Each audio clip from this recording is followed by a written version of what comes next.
Esta sesión pensaba no darla porque tenemos prácticamente a la mitad del grupo. Muchos se fueron de puente, qué bueno, que puedan aprovechar para descansar. Pero no quise dejar de darla porque, pues para no perder el ritmo y también por otro lado porque el miércoles podemos extendernos profundamente sobre los dos temas que vamos a ver hoy. Y queda emplazado el grupo a que sepa que este tema que hoy vamos a exponer brevemente y que no habrá tiempo para preguntas y respuestas, para que nadie se pierda del debate sobre estos dos puntos tan importantes que hoy tocaremos. El primer tema, y además se reúne también una situación muy especial de mi parte, y es el hecho de que tengo ya 3 noches prácticamente sin dormir. Entonces, mi rendimiento físico y mental está, lo siento, sumamente afectado. Me siento sumamente cansado por la serie de circunstancias de diferentes tipos que tuve que enfrentar que me impidieron dormir bien de viernes a sábado, de sábado a domingo, de domingo a lunes. Así que haré el esfuerzo de estar un ratillo con ustedes y continuar con la profundidad que requiere el análisis de este par de temas el próximo miércoles. Bienvenidos por estar con nosotros a pesar de que es un día de asueto oficial, que es lo único bueno que nos deja la fiesta de ese santón de la malignidad, de la perversidad en todos los órdenes, que es el sujeto de execrable memoria Benito Juárez, sobre el cual también el miércoles tomaremos para profundizar.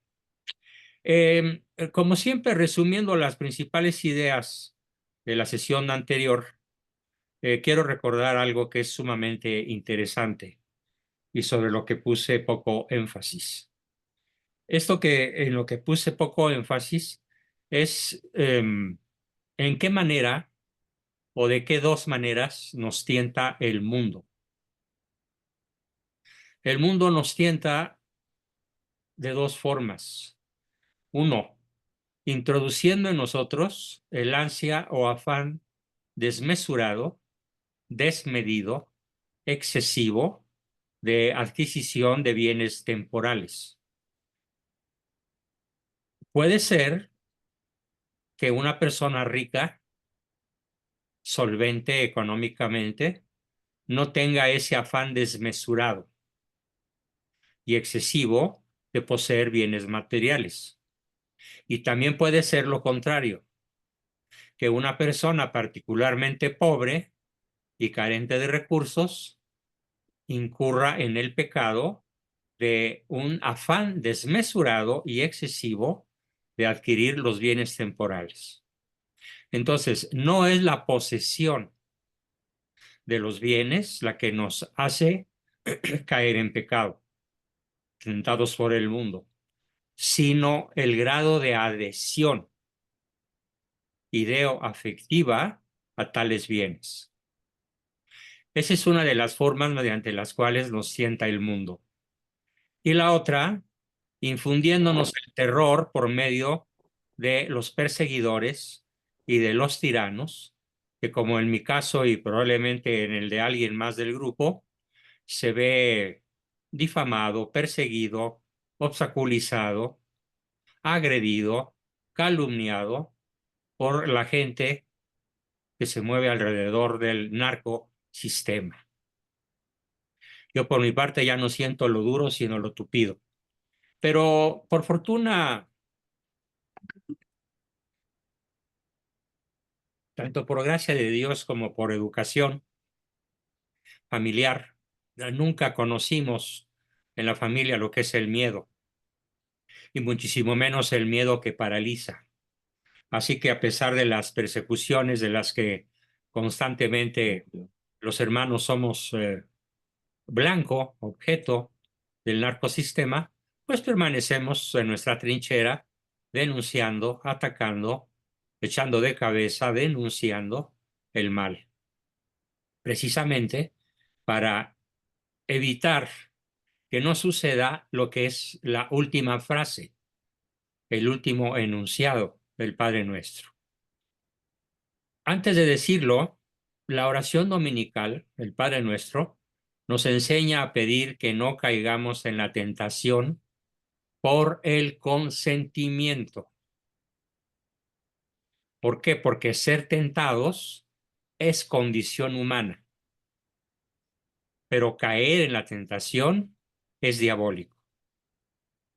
Repito, la oración dominical nos enseña a pedir, no nos dejes caer en la tentación. Y Santo Tomás añade la palabra por el consentimiento.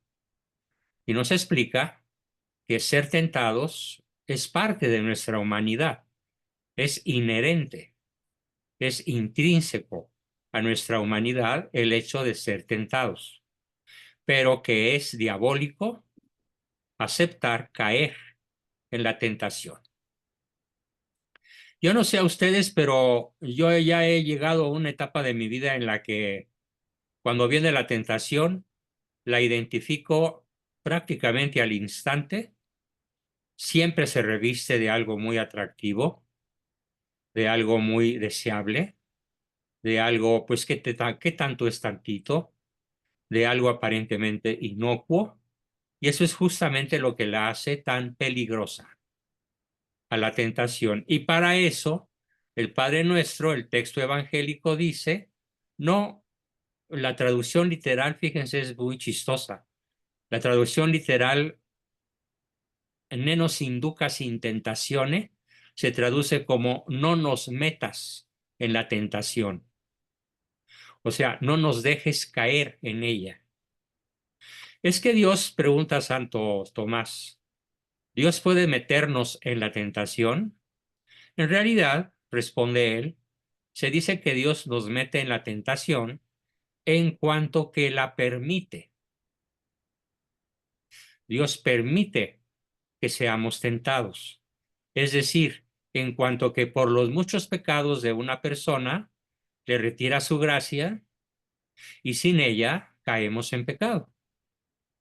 En cambio, cuando oramos de corazón, con corazón ferviente, pidiendo la ayuda para evitar caer en la tentación, es por medio de la caridad, por medio del amor a Dios. Y dice Santo Tomás algo verdaderamente apasionante que incluso yo no conocía. Dice Santo Tomás literalmente lo siguiente, abro comillas, pues la caridad, por pequeña que sea en una persona, le hace resistir a cualquier pecado, pues como dice el Cantar de los Cantares, las aguas torrenciales no podrán apagar el fuego del amor. Maravilloso. Por pequeña que sea nuestra caridad, si es verdadera caridad, por pequeña que sea en nosotros, nos hará resistir cualquier pecado, pues como dice el Cantar de los Cantares, las aguas torrenciales no podrán apagar el fuego del amor. Así que Dios nos mantiene también firmes ante la tentación por medio de la iluminación de nuestro entendimiento. Dios no nada más fortalece la voluntad, Dios nos ilumina el entendimiento, nos hace ver con claridad. Esto es una tentación. Huye de ella. Pídeme que no te deje caer en ella. Y por eso decimos, no nos induzcas, no nos metas, no nos dejes caer en tentación. Y con esto, con esta petición, se relaciona pues con el don del entendimiento y con la bienaventuranza que proclama dichosos a los limpios de corazón, porque cuando no consentimos la tentación, conservamos limpio el corazón y no perdemos la gracia, la conservamos. Y ahora sí entramos a la parte final del Padre Nuestro, que no había yo tocado en sesiones anteriores y se refiere a una, dos, tres, cuatro palabras. Mas líbranos del mal, rubricada con el amén. Mas líbranos del mal, amén.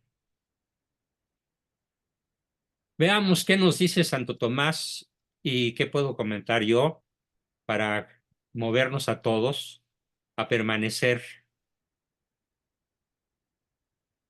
libres de todo mal.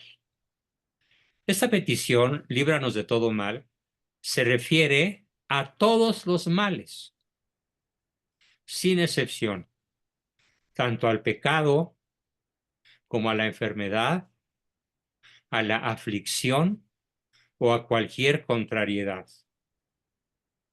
Por cierto, cuando debatía yo en mi cabeza, daré o no la sesión de hoy lunes a un quórum limitado, porque muchos van a andar de puente, la daré o no porque me siento cargando 3 noches de desvelada. Entonces elevé mi oración. Señor, no me permitas caer en la tentación de la debilidad. No me permitas caer en la tentación de la contrariedad, de no haber dormido casi nada en las últimas 3 noches. No permitas que mi corazón y mi organismo, mi cerebro, mi sistema nervioso se aflijan o que pueda yo caer en la enfermedad. Y lo estuve haciendo prácticamente toda la tarde, desde las 4 de la tarde hasta ahorita. Y bueno, puedo decir que con la ayuda de Dios pude finalmente estar con ustedes, aunque sea un pequeño rato. Gloria a Dios. No es que uno actúe. Como decía San Pablo, es Cristo quien actúa en nosotros. Cristo quien actúa en mí. Porque sin Él, nada bueno podremos hacer. Dios puede librarnos de la aflicción, impidiendo que sobrevenga. ¿Sí?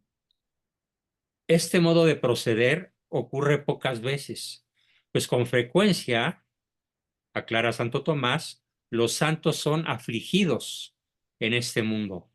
¿Sí?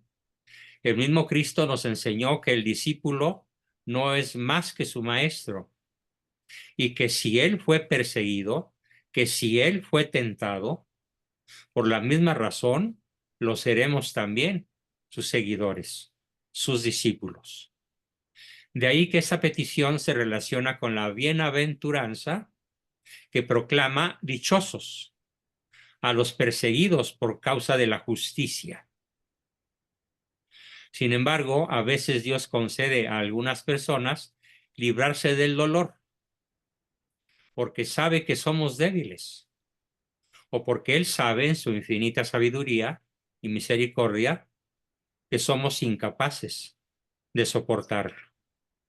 Pero los invito a hacer la prueba porque estoy seguro que en la mayoría de las ocasiones podremos comprobar en nosotros la extraordinaria fuerza de la gracia de Dios. También Dios, dice Santo Tomás, también nos libra de nuestras aflicciones, consolándonos. Pues si Él mismo no nos consolara, no resistiríamos. Nos libra a sí mismo concediéndonos tantos bienes que nos hagan olvidar los males y además convirtiendo las pruebas y tribulaciones en cosas buenas. Recordando aquella famosísima novela de Los renglones torcidos de Dios, si mal no recuerdo, de Torcuato Luca de Tena. Maravilloso, se las recomiendo, la pueden conseguir en la red.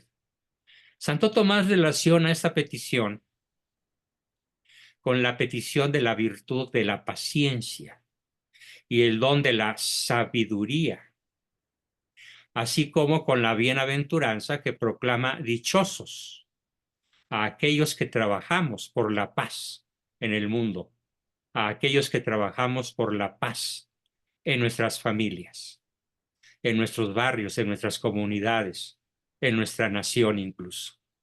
Porque por medio de la paciencia alcanzamos la paz, tanto en la prosperidad material como en la salud física y frente a las adversidades. Maravillosa afirmación, maravillosa explicación de Santo Tomás, que concluye diciéndonos que el amén, que se dice al final, mas líbranos de todo mal, amén, es la confirmación general de todas las peticiones que hemos hecho al rezar con singular fervor, con singular devoción, la oración que Cristo mismo nos enseñó. Santo Tomás no despide su escrito sin hacernos un comentario fantástico, extraordinario, eh, sobre la síntesis que engloba ya todo el Padre Nuestro. ¿Qué nos dice él como síntesis, como corolario a todo lo que tenemos ya algunas sesiones explicando?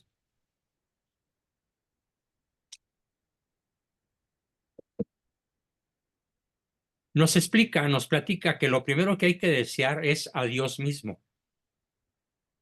Nos conviene desear a Dios como el máximo bien posible.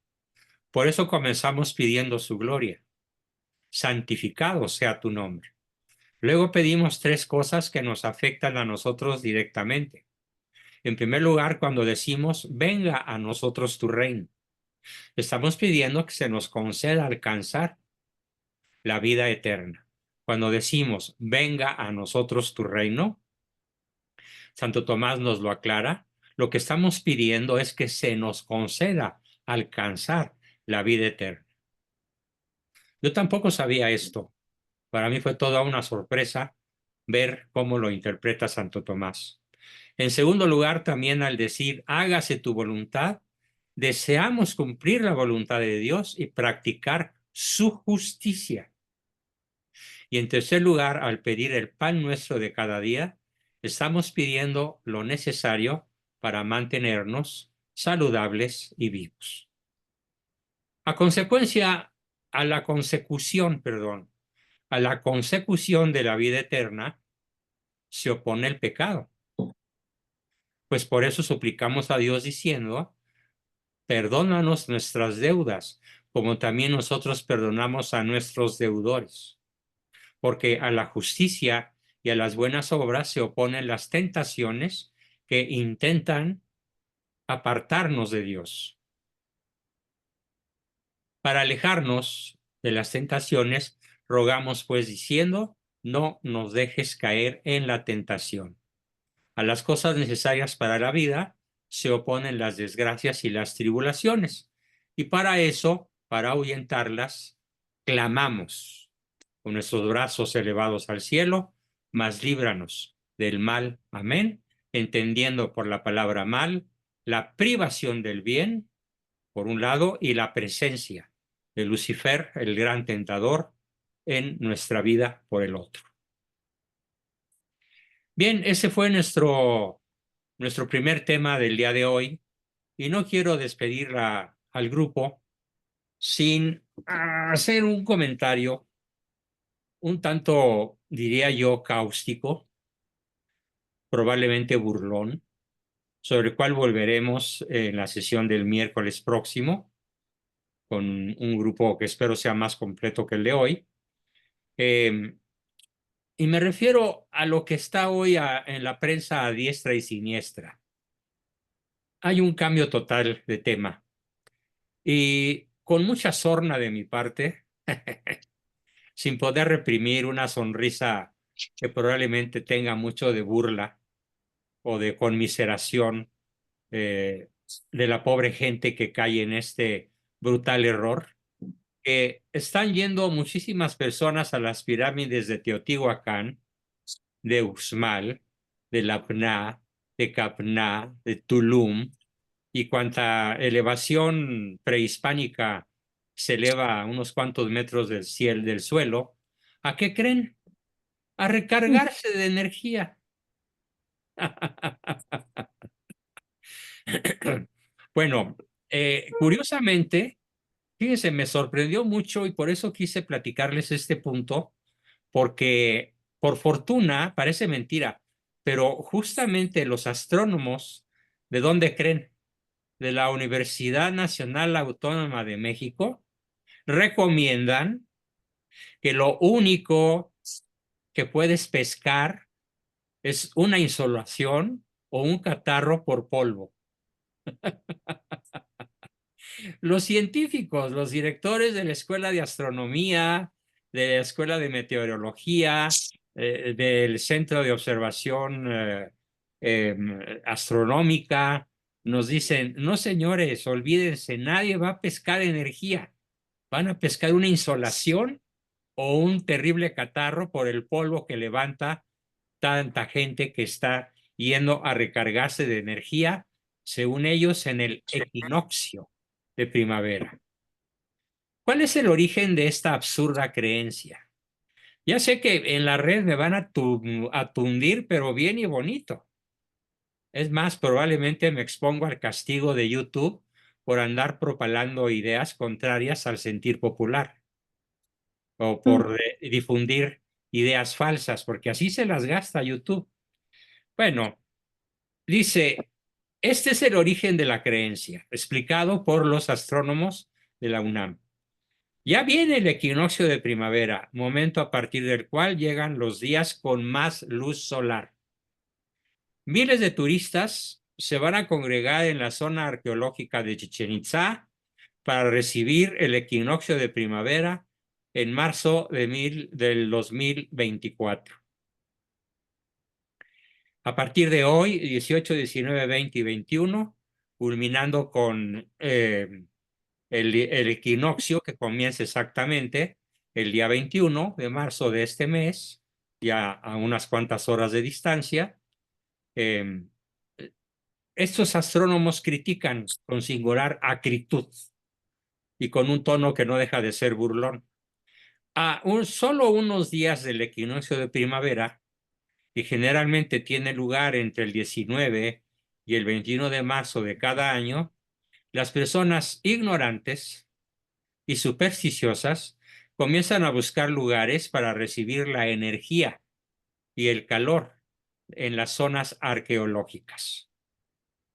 Este cambio de estación hacia la primavera sucede en este cambio de estación hacia la primavera, de invierno a primavera, sucede el equinoccio, que es un fenómeno astronómico que significa que empiezan los días más luminosos del año y que ocurrirá este miércoles próximo 20 de marzo a las 3:07 horas de la madrugada, cuando los hemisferios norte y sur de la Tierra se inclinan hacia el lado opuesto del Sol, de acuerdo con la información del Observatorio Astronómico Nacional, adscrito al Instituto de Astronomía de la Universidad Nacional Autónoma de México. Resulta muy interesante ver qué nos dicen los astrónomos sobre este equinoccio. Es un momento en el que la eclíptica región por donde gira el Sol visto desde la Tierra cruza el ecuador celeste, una línea perpendicular al polo norte, explica el arqueoastrónomo de la UNAM, Jesús Galinco Trejo. En diferentes lugares del mundo, solsticios y equinoccios se asocian con una importancia religiosa o ritual, malamente. Y eso se expresa a través de la orientación de ciertas estructuras arquitectónicas, como las pirámides de Mesoamérica. Señala también el investigador del Instituto de Investigaciones Estéticas del mismo nombre. Malamente, turistas extranjeros y nacionales reciben el equinoccio de primavera en la zona arqueológica más que en ninguna otra parte de Chichén Itzá o en la pirámide del Sol en Teotihuacán.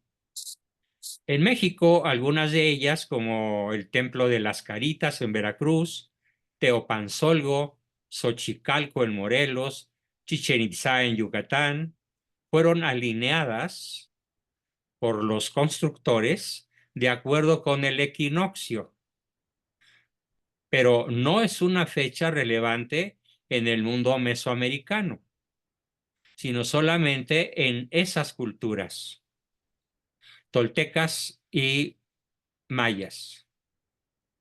También en parte, aunque en menor grado, de los olmecas hasta los mexicas, los mesoamericanos, o sea, los pobladores originales de ese continente, sobre todo donde está ahora México y Centroamérica, desarrollaron su propio sistema calendárico y varias de sus estructuras arquitectónicas corresponden a ciertos números, periodos de días y fechas que para nosotros no tienen ningún significado, ni religioso, ni astronómico en la actualidad, pero que tuvieron para ellos en su calendario ritual o religioso un gran significado.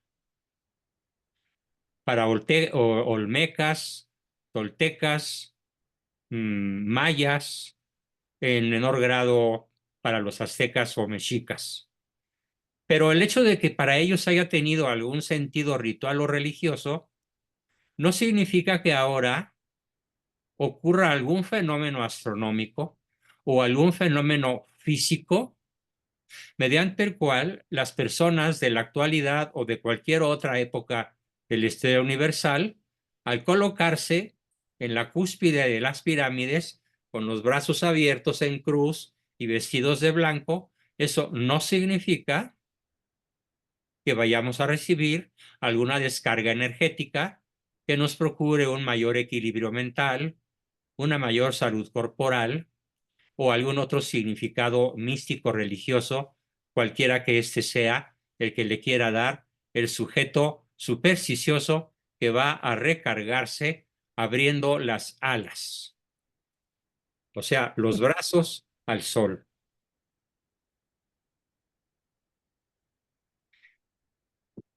Es interesante la observación que hacen los astrónomos de la UNAM.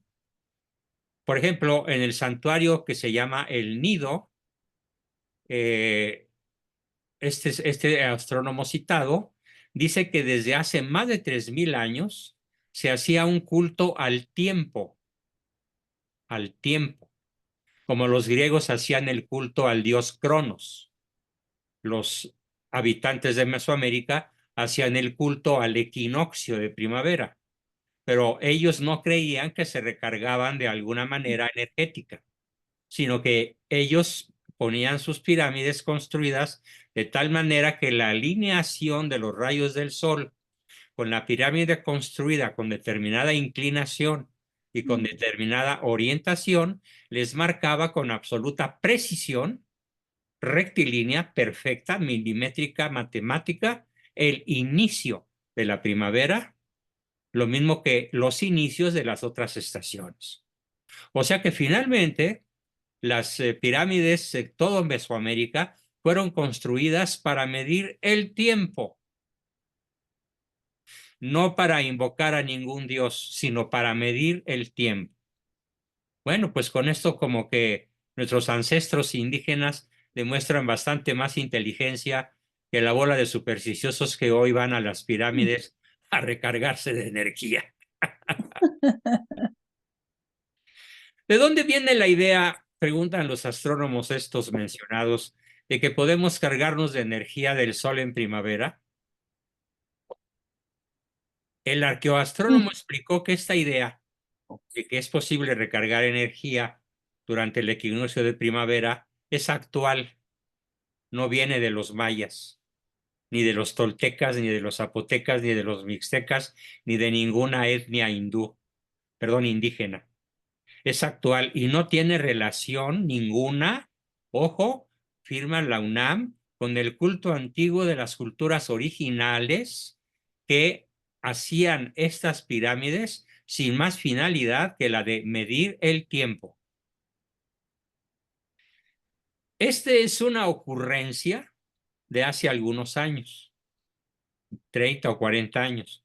Antes se pensaba que los monumentos arquitectónicos estaban orientados por los solsticios y los equinoccios y por la fecha en la que el sol alcanza el cenit en un sitio geográfico determinado. Pero hoy se sabe que respondieron esas construcciones a la lógica de su propio calendario, su forma de medir el tiempo.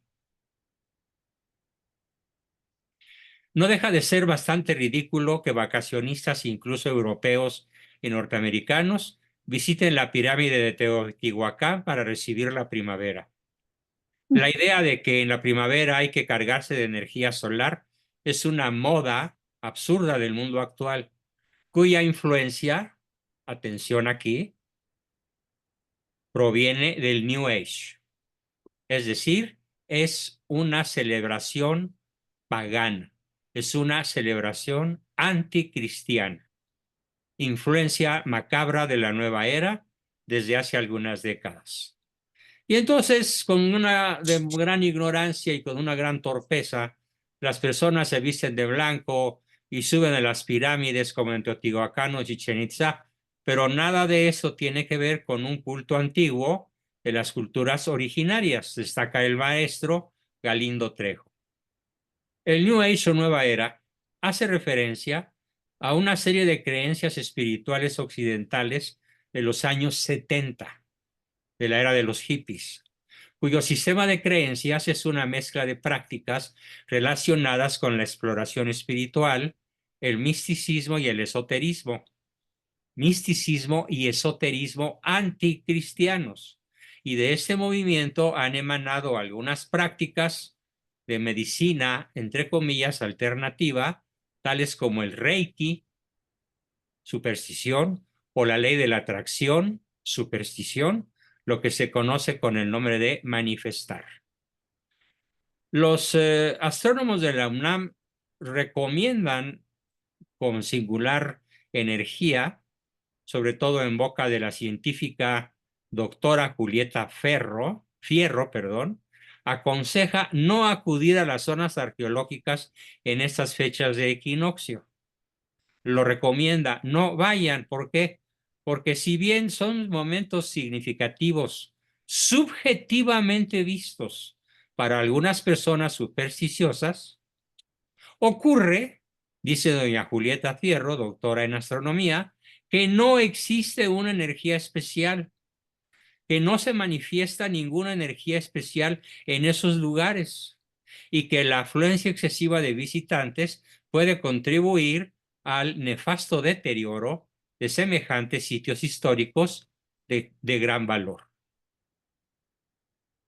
Así que la recomendación es no vayan porque destruyen, no vayan porque deterioran, no vayan porque solamente van a pescar una insolación o un catarro por la enorme cantidad de polvo que con mucha facilidad van a tener que respirar. Por otra parte, a partir de estas fechas, en el equinoccio de primavera, la duración de la noche también se empieza a disminuir gradualmente y tendremos días cada día más largos y más luminosos, hasta que viene el otoño, cuando las noches comienzan nuevamente a llegar más temprano y a ser más largas, sobre todo en invierno, hacia el solsticio del invierno, destacan los científicos de la UNAM. Bueno, pues con esto terminamos nuestra exposición del día de hoy. Espero que les haya parecido particularmente atractivo el análisis que hacen nuestros astrónomos de la UNAM y cómo de una manera muy certera, muy científica y muy apropiada ponen en su lugar a tantísimas personas que desgraciadamente pues andan por ahí regando sus supersticiones, pescándose insolaciones y deteriorando nuestros sitios arqueológicos. Con eso termino la exposición. Con esto, debido a mi agotador cansancio que ya me está haciendo estragos, termino por hoy, por primera vez en mucho tiempo, termino mi exposición para retomar nuestra plática el miércoles próximo, donde espero estar perfectamente repuesto, dormido, habiendo recuperado mi energía, después de rezarle a nuestro Señor muchas veces, líbranos del mal. Amén, porque ya vieron que también se trata de librarnos de males físicos, no nada más de males espirituales o morales o sociales o psicológicos, sino de todo tipo de males. Queridos amigos, nos vemos el miércoles puntualazos. Espero a que estén todos ustedes, más todos los que hoy no pudieron estar, y Dios mediante nos vemos el miércoles. Espero escuchar sus Gracias, doctor. despedidas. Muy buenas noches a todos. Buenas noches a todos. Hasta el miércoles, 60. Hasta el miércoles. Gracias, doctor. Dios nos bendiga. Buenas noches, sí, gracias.